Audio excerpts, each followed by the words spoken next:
A long, long time ago, there was a young man who ran away from home. After spending the last of his mora, he trod through the cold of winter, shivering in his threadbare clothes. Suddenly, the young man found himself stepping out onto thin air, and he fell through into a strange place.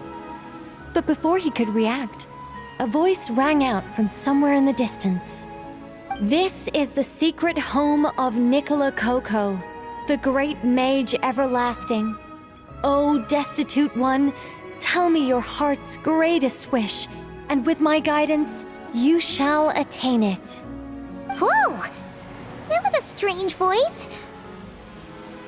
Nicole. Who's that again? Do we know her? The young man was in awe of the mage's magnificence and beauty. After a lengthy silence, he solemnly declared, "O great mage from afar, how beauteous and wise you are! The moment I beheld you, my heart began to flutter. All my heart desires now is to make your wishes mine." The subtlest of smiles appeared on the mage's face as she replied, "Very well, then I shall task you with performing certain deeds on my behalf, such as those that are within your ability. Your guide is here, and your reward awaits you in the days to come." Guide? Does that mean this glowing orb? "Secret home," said the young wanderer, with a look of confusion on their face. "Where is this secret home of which you speak?" The mage's voice grew somewhat flustered upon hearing this question. "Wait, does it make sense for this to be a bashful character? Oh, never mind. I'll keep it in for now. Mr. Nine can always refine it later." It is rather rude to ask such questions of a mage, young one. The Mage's Lodge is under renovation. Very soon you shall be stunned by its grandeur. This shall be your trial. Offer up your strength and help this great mage to build her territory. As the young man continued forth, he noticed many exquisite statues dotting the mage's territory. "What are these?" he asked, puzzled. "These are all those who opposed me. They underestimated the power of a mage, and thus were turned to stone." I quite like that. A spur-of-the-moment addition, but dare I say it was a good one.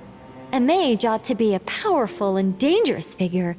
Danger lends a certain mystique, and without mystique, the world would be a very dim place.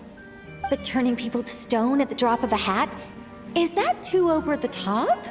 And no one wants to be around someone that capricious. Okay, I think I'll dial it back and turn it into more of a vague warning. Upon hearing this, the youngster broke into a cold sweat. But then, the mage's laughter broke the silence. "Did you fall for it? I was merely joking. These statues are just my way of capturing a certain moment in time. Anyway, statues, that's what I need your help with. The Mage's Lodge is feeling a little empty, and I should like to fill the space with some more adorable companions." "Well then, young one, now you have learned of the troubles faced by this mage. Nicole requires your aid to build her sacred territory." The mage poured a cup of tea for her visitor. "What say you?" Wait a minute! Shouldn't we think twice before going all in on this? We don't know anything about this person! And she seems a little weird. Huh? Although, having said that, this teacup looks kind of familiar. Nicole. Ah! Is it Mage N? Nicole? Correct. What do you think of my story? Hard to say. It's not finished yet, surely. What happens to the characters in the end? I haven't decided yet. I need to renovate my home first.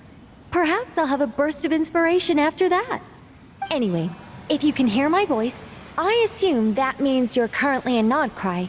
In which case, could I trouble you to gather a few things for me? Exactly. I'm thinking of building a few more statues to decorate my home, but I'm lacking inspiration at the moment. So, I was thinking you could take some photos to give me some ideas. Are you serious? Alright then, leave it to us! Wait here. We'll head out and see what we can find. But remember to finish the story once the statues are done.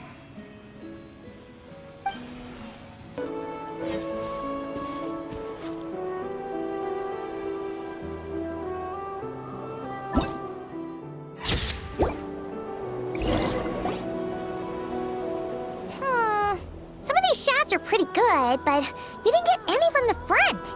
Let's wait for it to turn around. Yes!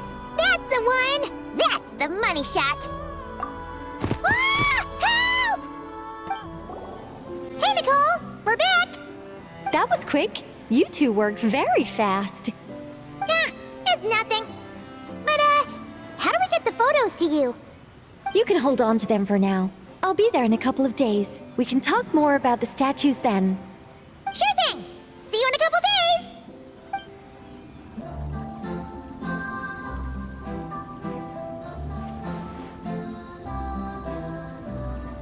Just who I wanted to see.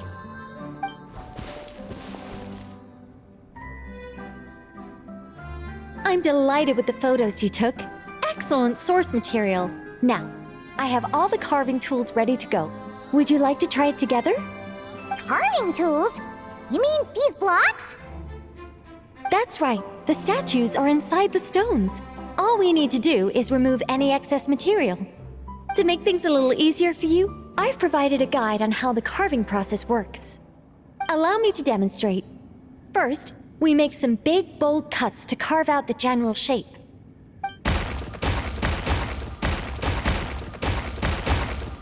The numbers on the stones represent the amount of material you need to keep in a given column.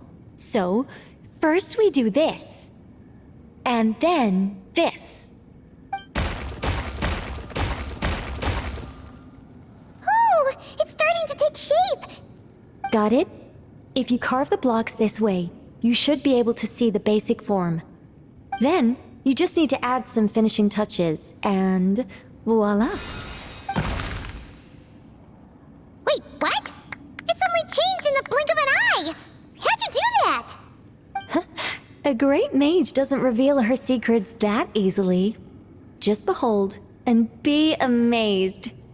You got the basic carving process down, yes? Focus on that, and leave the finishing touches to me. Much obliged. Alright, let's give this a shot! What the? This is way more difficult than the one you walked us through! Oh, sorry, wrong one. That's the one I was going to work on. Yours is over here. Whew, well that's a relief. Now, we just need Nicole to add the finishing touches. You got rid of all the extraneous stone, yes? Let me take a look.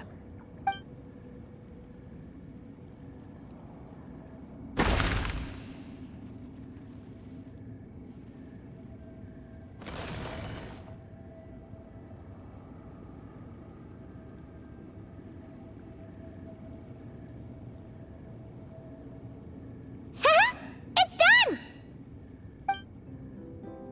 Oh, it's the Mage's Lodge!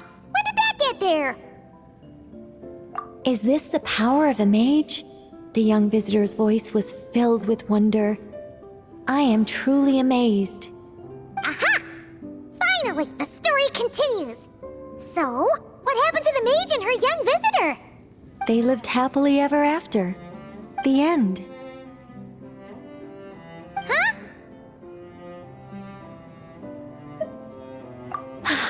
Tough customers, huh? Well, if you're that eager to hear it, I suppose I'll take it from the top. All my heart desires now is to make your wishes mine, said the young man. Those words won him the full attention of the great mage Nicola Coco. But just as they had started warming up to one another, a group of uninvited guests stormed in, seized the mage, and absconded with her. As the youngster stood there in shock, a new mage by the name of Alenus appeared.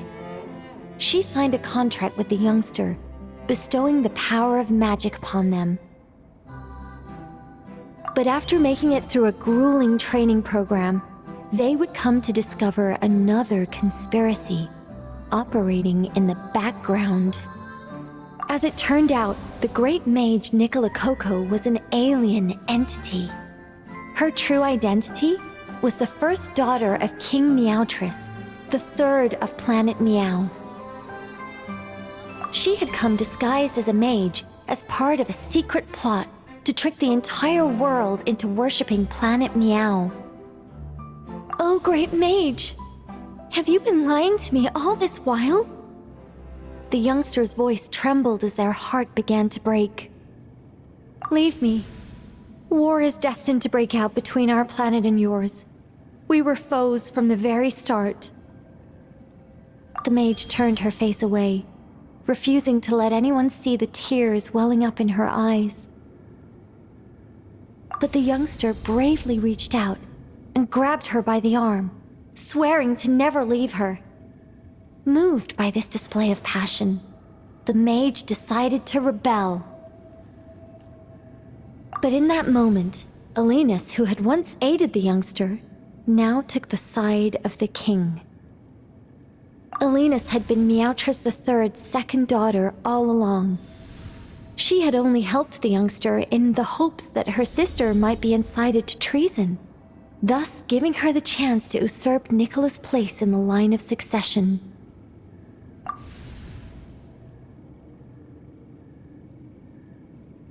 Anyway, that's the gist of it. In the end, the youngster, who by this point had turned into a cat, worked with the mage to successfully foil the king's plot. Then, they returned to the mage's lodge together and lived happily ever after in peace and quiet. The end. That was amazing! This story has everything! True love, rebellion against injustice. That can't be helped. All creations escape the controlling grasp of their creator eventually. We angels are a case in point. Once, we were tasked with guiding human beings, but because some of us chose a different path, our entire race was punished. If even the heavenly principles can't fully control their own creations, what chance do I stand? Fate is always ineffable, and yet, I still hope I can guide those I meet towards a happy ending to their tale. That applies to characters in my stories as well. Anyway, the story's over now, and I'm running a little low on energy. Next time I've got a good story to tell, I'll share it with you, all right?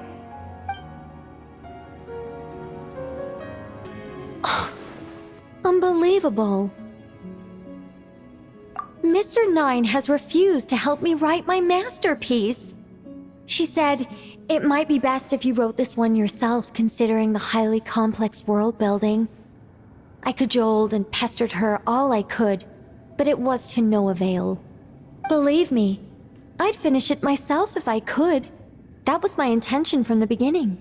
I wanted to finish a work of my own to prove a point to her, but it didn't work out. The moment the ending popped into my mind, my creative drive was extinguished.